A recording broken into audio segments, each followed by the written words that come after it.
उसके दिल में, यानी कि इस्तांबुल नहीं यार मैं क्या कह रहा हूँ।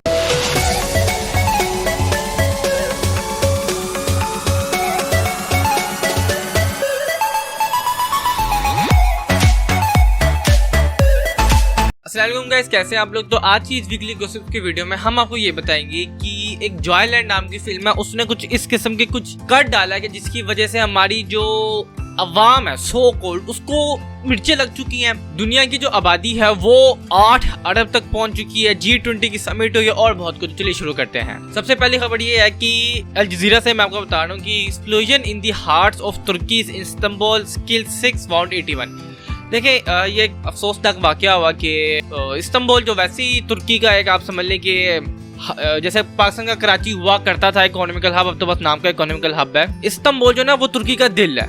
वो जो भी आते हैं तुर्की वो इस्तांबुल में रुकते हैं। सारी इकोनॉमी वहाँ पे है, सारी तिजारत वहाँ पे है, सारे फूड पॉइंट स्ट्रीट, और एक काफी वो एक हिस्टोरिकल सिटी भी है। उसके एक इस्तकलाल स्ट्रीट, वहाँ पे इस्तकलाल स्ट्रीट में है फूड पॉइंट्स। जैसे आप समझ लें कि ये लाहौर में आपको फूड पॉइंट्स मिल जाते हैं, आपको मून मार्केट में मिल जाते हैं, अनारकली में भी आपको मिल जाते हैं, छिड़े में भी आपको थोड़े बहुत मिल जाते हैं। आपको जो स्ट्रीट फूड होते हैं, फूड पॉइंट्स होते हैं यहाँ पे, क्योंकि लोगों का रश बहुत ज्यादा होता है। तो यहाँ पे मौके की मुनासिबत से कुछ दहशतगर्दों ने तुर्की पे हमला कर दिया है और अभी तक यही कह रहे हैं कि इसमें दाइश है, अल-कायदा, इराक है, सीरिया है, मतलब इनके साथ तुर्की से मामला जो है वो थोड़े से खराब है।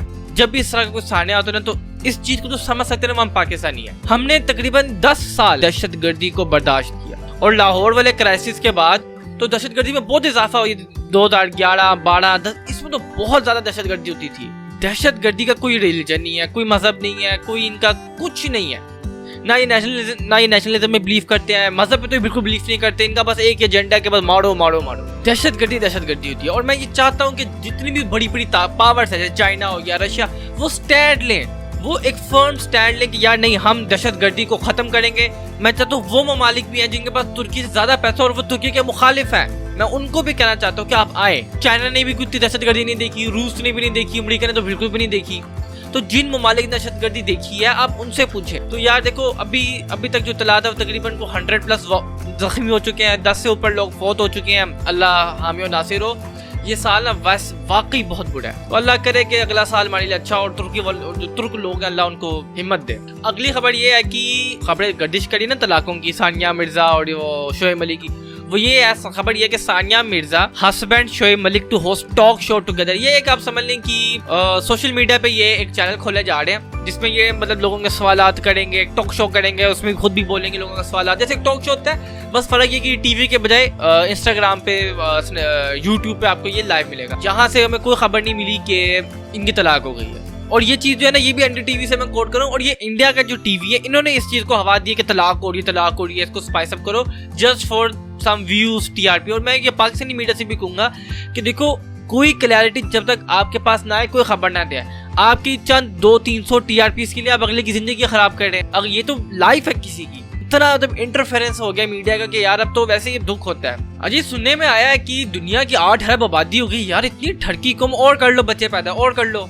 8 अरब आबादी हो चुकी है दुनिया की। जब भी न्यूज खोलो जी 22 करोड़ आबादी है। जी पिछले 4 साल से मैं सुन रहा हूँ जी 22 करोड़ आबादी है। खैर मीडिया वालों का भी कुछ कसूर नहीं है, जो सेंसस हुआ है उसी की हिसाब से कर रहे। मीडिया वालों ने अभी तक कुछ कहा भी नहीं है इसके ऊपर कि हम इस सेंसस को नहीं मानते। वही सेंसस हुआ वो भी इतने सही हुआ भी है कि नहीं हुआ, बाल लोगों के यहाँ IBA नहीं है। तो ये एक अजीबोगरीब सा सेंसस है जिसमें कह रहे हैं कि जी 22 करोड़ 90 लाख आबादी है। जिससे मर्जी पूछे, पाकिस्तान की आबादी है 25 करोड़। 1 अरब का 1/4 हो चुका है पाकिस्तान, और शहर फैलते जा रहे हैं। अच्छा जी फिर हम बच्चों पे बात करते हैं कि जी औलाद बच्चे कम पैदा करें, फिर कहते जी हमारे मीडिया फैमिली लॉस है, अब हमारी निजी जिंदगी में दखल अंदाजी करे। तो क्वांटिटी मैटर नहीं करती, क्वालिटी मैटर करती है। आप 2 बच्चे पैदा करें, मिसाल चले 3 बच्चे पैदा करें, 2 बच्चों पे बात करते तो वो फिर कुछ ज्यादा ही हमें कुछ ज्यादा इस्लाम याद आ जाता है। अच्छा मुझे आज तक अपनी कौम की समझ नहीं आती, नमाज हमने कभी नहीं पढ़नी, 5 वक्त की नमाज पता नहीं है। किसी से पूछे भाई फजर की नमाज कब होती है, किसी को पता ही नहीं। नमाज हमने पढ़नी नहीं, पर्दे का हमने ख्याल रखना नहीं है, कुरान नहीं पढ़ना हमने। लेकिन जब बच्चे पैदा करने में बात आती है तो सबसे ज्यादा हम मुसलमान हो जाते हैं। और भाई हमारी हुकूमत के पास इतना कैलिबर नहीं है। आप मुझे बात बताएं, एक सेंसस है कि 2050 दुनिया की जितनी आबादी होगी ना उसका हाफ सिर्फ दुनिया के 5 ममालिक के ऊपर होगा। दुनिया के 5 ममालिक कौन है? चीन, हिंदुस्तान, अमेरिका, इंडोनेशिया, पाकिस्तान। चीन और इंडिया 1.5 अरब आबादी को पहुंच रहे हैं, यानी कि इन दोनों को मिला लें तो तकरीबन 2.98 अरब में से 2.9 अरब आबादी, तकरीबन 28 से 30% बनता है ये दो ममालिक के पास है। इंडोनेशिया की आबादी 28 करोड़ है, अमेरिका की आबादी 35 करोड़ है, पाकिस्तान की आबादी 25 करोड़ है। मिला के देख लें ये आपकी तकरीबन शायद आपकी 3.5 अरब बनती है, 3.5-4 अरब। और एक एनालिसिस मैं आपको बता देता हूँ, दुनिया में सबसे ज्यादा बर्थ रेशियो है अफगानिस्तान में, सेकंड नंबर पे आता है पाकिस्तान। अच्छा, अब यहाँ पे लोग कहते हैं कि खिलाने पिलाने की ज्यादा अल्लाह की है, तो अल्लाह कहता है कि मैं तुम्हें रिस्क दूंगा। रिस्क एक रोटी भी हो सकता है, पूरे घर पूरे अगर 8 बंदे हैं तो उनको अल्लाह एक रोटी दे दे पूरे दिन में। अल्लाह ने तो ये तो कहीं नहीं कहा कि मैं चरगे दूंगा, बिरयानियां खिलाऊंगा, पाए खिलाऊंगा। रिस्क है वो क्या पता पूरे दिन में 8 बंदों को अल्लाह एक रोटी दे। जिन जिन ममालिक में बर्थ रेशियो बहुत तेजी से बढ़ रहा है वहां पे एजुकेशन आपकी 0 है। अफगानिस्तान में सबसे ज्यादा है, तकरीबन 5 से ऊपर का है, 5-6 है बर्थ रेशियो। सेकंड में पाकिस्तान, आप देख लीजिए दो ममालिकों की एजुकेशन क्या है। उसके बाद आता है सोमालिया, जिबूती, चाड, नाइजीरिया आता है, फिर नाइजर आता है। इनकी आप देख लें क्या एजुकेशन है। और जिन ममालिक में रेशियो कम है जैसे अमेरिका, बर्तानिया, जर्मनी, जापान, इनका देख लें क्या एजुकेशन सिस्टम है। ऑस्ट्रेलिया का एजुकेशन सिस्टम है, ऑस्ट्रेलिया जाने के लिए हम अपनी जान की बाजी लगा देते हैं। तो इस चीज को समझो, हर चीज को दीन में ना लाया करो। अगर दीन की बात है तो कितनों ने आज 5 नमाज पढ़ी है, अगर दीन की बात है तो कितनी औरतें हिजाब करती हैं, कितनी औरतें पूरा पर्दा करती हैं, कितनी औरतों को जायदाद में हिस्सा मिलता है, कितनी औरतें मुकम्मल तालीम हासिल करती हैं। बहुत ही सलाम अगर हमें आता है तो आओ फिर मैदान में। तो 8 अरब आबादी पहुंच चुकी है और इंशाल्लाह 2040 तक ये जो आबादी है ये 16 अरब तक चली जाएगी। तो ये हमें सोचना चाहिए। देखिए बांग्लादेश की मैं आपको मिसाल देता हूँ, बांग्लादेश ने पाकिस्तान को ओवरटेक कर दिया। जीडीपी पर कैपिटा हो, इकोनॉमी हो, पैसा हो, जो चाहे मर्जी हो, वो उन्होंने पाकिस्तान को ओवरटेक कर दिया। क्यों? और जब 71 में बांग्लादेश की आबादी ज्यादा थी, हमारी आबादी कम थी। आज हमारी आबादी बहुत ज्यादा है उनसे, ऑलमोस्ट 10 करोड़ ज्यादा आबादी है हमारी उनसे। लेकिन चूंकि उन्होंने प्लानिंग की, उन्होंने कहा ठीक है दीन अपनी तरफ, लेकिन हमने मुल्क को खड़ा करना है। या तो आप सोच लो कि आपने दीन को खड़ा करना है या मुल्क को खड़ा करना है, एक चीज सोचो। ये दो चीजें एक साथ नहीं हो सकती, ये भी आप जान। और पाकिस्तान जैसे मुल्क में तो बिल्कुल भी नहीं हो सकती। कोई जरा सी कोई साइंस की बात आती है फौरन दीन की तरफ हम ले जाते हैं। अब देखिए पाकिस्तान में 25 करोड़ की आबादी है, 25 करोड़ का 25% सतह गुर्बत से नीचे रह रहा है। तो 6.25 से 7 करोड़, यार 25 करोड़ में से 7 करोड़ लोग आपकी सतह गुर्बत से नीचे जिंदगी गुजारे, जिनके पास ना रोटी है, ना कपड़ा है, ना मकान है, ना सेहत है, ना तालीम है, झुग्गियों में जो रहते हैं। तो वो 7 करोड़ का क्या कसूर, हम उनको क्यों नहीं दे पा रहे? एनर्जी क्राइसिस पैदा होंगे, चैलेंजेस आएंगे। एक सेंसस है कि यार 2050 तक पाकिस्तान में जितनी आबादी है ना, पाकिस्तान की इस टाइम आबादी है 24 से 25 करोड़। 30 साल बाद इतने अफराद को रोजगार के लिए ये भटक रहे होंगे। और भाई आप सिंपली 15 करोड़ अफराद को रोजगार नहीं दे सकते। 30 साल बाद आप कैसे 25 करोड़ अफराद को रोजगार देंगे? इनके लिए तो ना सेहत का निजाम है, ना तालीम का निजाम है। तो इस चीज को समझे, हर चीज को दीन में ना लाया करें, क्योंकि अगर दीन पे लाएंगे तो फिर बहुत से ये जो लोग दीन पे बात करते हैं ये खुद दीन पे नहीं चलते। तो ये आज जैसे जैसे साल बढ़ता जाएगा ना, आपको लग पा जाएगा हमारी आबादी 25 करोड़ है, तो जो महंगाई हुई हुई है तो हमारी चीखें निकली हुई हैं। 50 करोड़ की जब आबादी होगी और जब 30 करोड़ अफराद सतह गुर्बत से नीचे रह रहा होगा, तब लग पा जाएगा कि महंगाई कितनी होगी। अच्छा, G20 की समिट हुई है, उसमें कुछ हुई है चपकलिश, जिसमें से खबर ये कि Xi Biden meeting, US leader promises no new cold war with China. देखिए चाइना और अमेरिका, आपको पता है 2 बड़ी सुपर जायंट्स है। इंडोनेशिया में बाली, एक बहुत बड़ा शहर है इनका बाली, इंडोनेशिया में इनकी G20 की समिट की। सबसे अमीर तरीन इस्लामी मुल्क जो है ना वो इंडोनेशिया, उसकी 1 ट्रिलियन से ऊपर की जीडीपी है। तो इंडोनेशिया में ये सारे G20 के जो ममालिक हैं, जिसमें तुर्की है, सऊदी अरेबिया है, इंडोनेशिया है, चाइना है, ऑस्ट्रेलिया वगैरह वगैरह, साउथ कोरिया है, तो ये सारे ममालिक बैठे और इन्होंने G20 की मीटिंग की। उसमें शी जिनपिंग और बाइडेन की आप समझ लें कि वीडियो लिंक से उनका खिताब मुलाकात हुई, जिसमें दोनों ने इस बात पर इत्तेफाक किया कि अब कोल्ड वॉर नहीं होगी, क्योंकि अमेरिका पहले कोल्ड वॉर लड़ चुका है 40 साल, 1940 से लेके 1990 बल्कि 50 साल तक उन्होंने कोल्ड वॉर लड़ी है यूएसएसआर के साथ। अमेरिका के पास अभी इतनी ताकत नहीं थी कि वो एक नई सर्द जंग लड़ सके। देखिए सर्द जंग लड़ना आसान काम नहीं होता, क्योंकि सर्द जंग में जिसके खिलाफ लड़े थे वो भी आपके मद्दे मुकाबिल होता है। और चाइना तो वैसे ही जिस तरह उसने रैपिड ग्रोथ की हुई है, पूरी दुनिया को नथर डाल के रखी हुई है, अमेरिका ने बिल्कुल हाथ उठा दिया, सिंपल। उन्होंने कहते बस अब हम नहीं लड़ेंगे।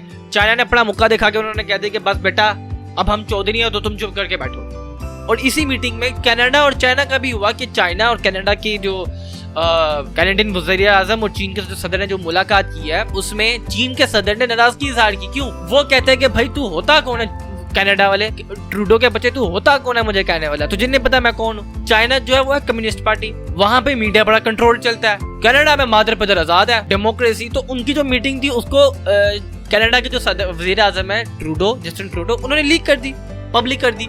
इस पे चाइना के सदर नाराज, उन्होंने कहा बेटा तू होता कौन है, तूने मेरी वीडियो लीक किया। इसी में ही इसी G20 के समिट में दो इंडियन प्राइम मिनिस्टर्स की मुलाकात हुई है, एक मोदी और एक इंग्लैंड के जो प्राइम मिनिस्टर ऋषि सुनक है, तो वो इंग्लैंड के लेकिन इंडियन ओरिजिन है। यार मैं आखिर ये इस बात को खत्म करता हूँ कि यार सोचो जरा, क्यों नहीं पाकिस्तान अब तक G20 में है? हम तो एटमी कुव्वत है। पाकिस्तान और नॉर्थ कोरिया को छोड़ के बाकी सारी एटमी कुव्वत जो है वो G20 के अंदर है। और ये भी मैं आपको बता दूं, अगर तो G30 भी हो जाता है तो पाकिस्तान G30 के अंदर भी नहीं होगा। और आखिर में खबर ये है कि पंजाब गवर्नमेंट बैंड जॉयलैंड करके कोई जॉयलैंड नाम की कोई फिल्म आई है। पहले तो मुझे समझ नहीं थी जॉयलैंड क्या है, बाद में पता चला कि यार ये ख्वाजा सरा जो है ना उसके ऊपर है। एक तो मुझे अपनी कौम की समझ नहीं आती कि इनको इंटरसेक्स और ट्रांससेक्स में क्यों नहीं कोई फर्क दिखता।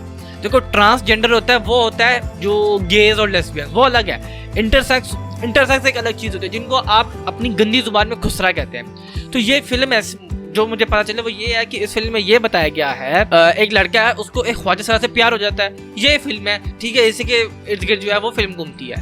अब यहाँ पे क्या होता है कि हमारी जो सो कॉल्ड थर्ड क्लास जो हमारी आवाम है, जो आंटी है, जो आदमी है, जिन्होंने कभी ख्वाजा सरा को इंसान समझा ही नहीं है कि जो चीज ईस्टर्न सिविलाइजेशन को पसंद उनके मफादात के ऊपर होती है वो चीज ठीक है। अब वो हिंदुइज्म है, सिखिज्म है, क्रिश्चियनिटी है, व्हाटसोएवर, अगर तो ईस्टर्न सिविलाइजेशन के ऊपर फिट बैठती तो ठीक, अगर नहीं बैठती खा वो हजरत उमर ही काम क्यों ना करते हो, लेबल लगा देंगे हाँ ठीक है करना चाहिए। अरे तो हमारी गवर्नमेंट की भी समझ नहीं आती, इतनी हमारी आवाम के ऊपर चलते, पर तो हमारी आवाम कहती है टमाटर सस्ते करो, वो क्यों नहीं करते?